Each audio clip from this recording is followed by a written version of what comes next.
আছে। সবাই silent please. আসসালামু আলাইকুম।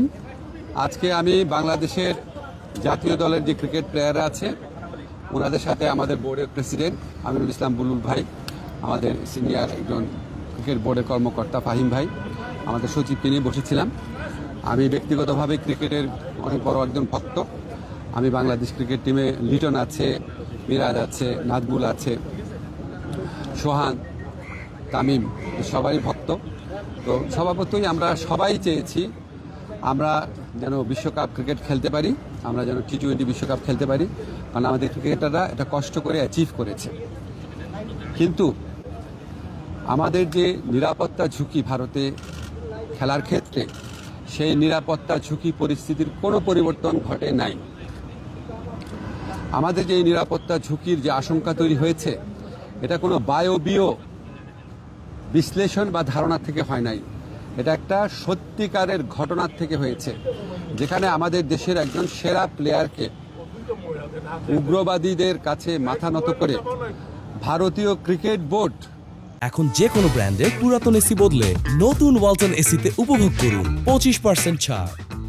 তাকে ভারত থেকে বের করে দিয়েছে, সোজা কথা বের করে দিতে বলেছে।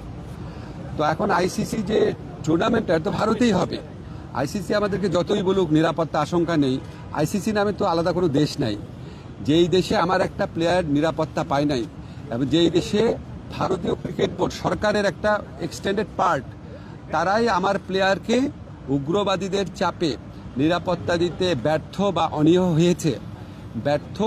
অনীহ হয়েছে, সেই দেশেই খেলা হচ্ছে। সেই দেশের পুলিশ, সেই দেশের সিকিউরিটি এজেন্সিরই দায়িত্ব হবে ক্রিকেটারদেরকে নিরাপত্তা দেওয়া।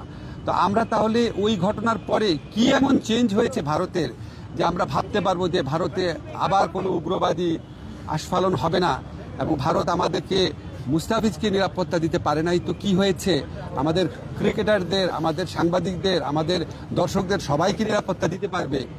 এটা আমরা কিসের থেকে কনভিন্সড হব?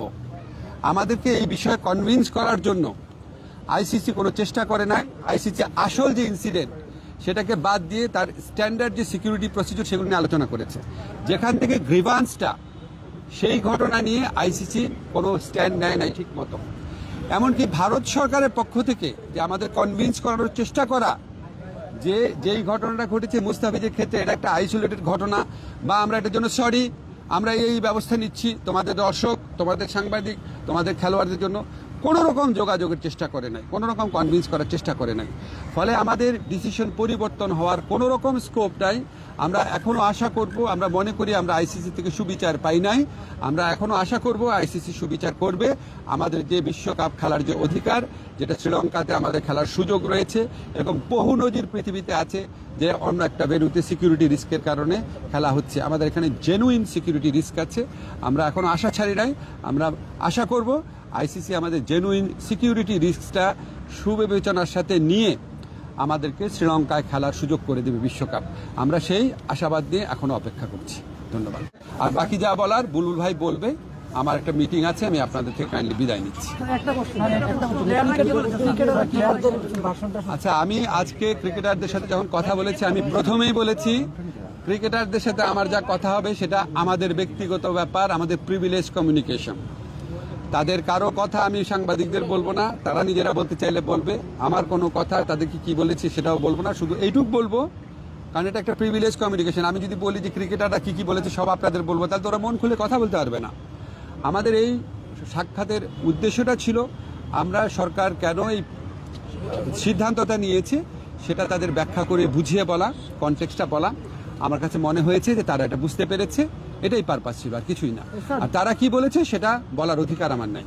একটা বিশ্বকাপ না খেলতে পারলে ক্রিকেটারদের যেমন ক্ষতি হবে, বোর্ডের ক্ষতি হবে, পুরো বাংলাদেশের ক্ষতি হবে। আমরা দর্শক বলি, আমরা রেভিনিউর কথা বলি। বিশ্বকাপ খেললে বাংলাদেশে কি ক্ষতি হবে সেটাও আপনাদের বিবেচনা নেওয়া উচিত। মাথা নত করে নিজের দেশের মানুষকে সিকিউরিটি রিস্কের মধ্যে ফেলে এই আঞ্চলিক রাজনৈতিক পরিস্থিতি বিবেচনা না করে একটা জেনুইন রিস্কের মধ্যে নিজের দেশের শুধু খেলোয়াড় না, দর্শক এবং সাংবাদিকদেরকে ঠেলে দিলে কি ক্ষতি হতে পারে সেটাও আপনাদের সবার বিবেচনা নেওয়া উচিত। আমি আর যাচ্ছি। আচ্ছা, লাস্ট কোশ্চেন বলেন। আজকে আপনারা খেলোয়াড়দের নিয়ে বসেছেন, যেটা আমরা জানি কালকে আইসিসি মিটিংয়ের মাধ্যমে একজনে একটা সিদ্ধান্ত হয়েই গেছে, একটা নতুন একটা লাইসেন্স দেওয়ার পরে আগে। তো আজকে যে খেলোয়াড়দের সাথে বসলেন, আপনারা যে সিদ্ধান্তটা নিয়েছিলেন, মানে এর মাঝখানে কি আপনারা বসতে পারতেন না? কারণ খেলোয়াড়দের ভিতরে দেখা গেছে তারা একটা, আমি আপনাকে একটা কথা স্পষ্ট করে বলি, আমাদের খেলোয়াড়দের সাথে বোর্ডের সবসময় যোগাযোগ ছিল, ঠিক আছে? আমার সাথে যোগাযোগ তো আমার তো বোর্ড আছে, আমার তো মন্ত্রণালয় আছে। আর আপনাদেরকে আমি স্পষ্টভাবে জানিয়ে দেই, এই যে সিকিউরিটি রিস্কের কথা বিবেচনা করে ভারতে বিশ্বকাপ না খেলা, এটা আমাদের সরকারের সিদ্ধান্ত। কোনো একটা দেশের মানুষ অন্য একটা দেশে গেলে সিকিউরিটি রিস্ক আছে কিনা সেটা সরকার বিবেচনা করে দেখে, এটা অন্য কারো বিবেচনার স্কোপ নাই। ধন্যবাদ। কিন্তু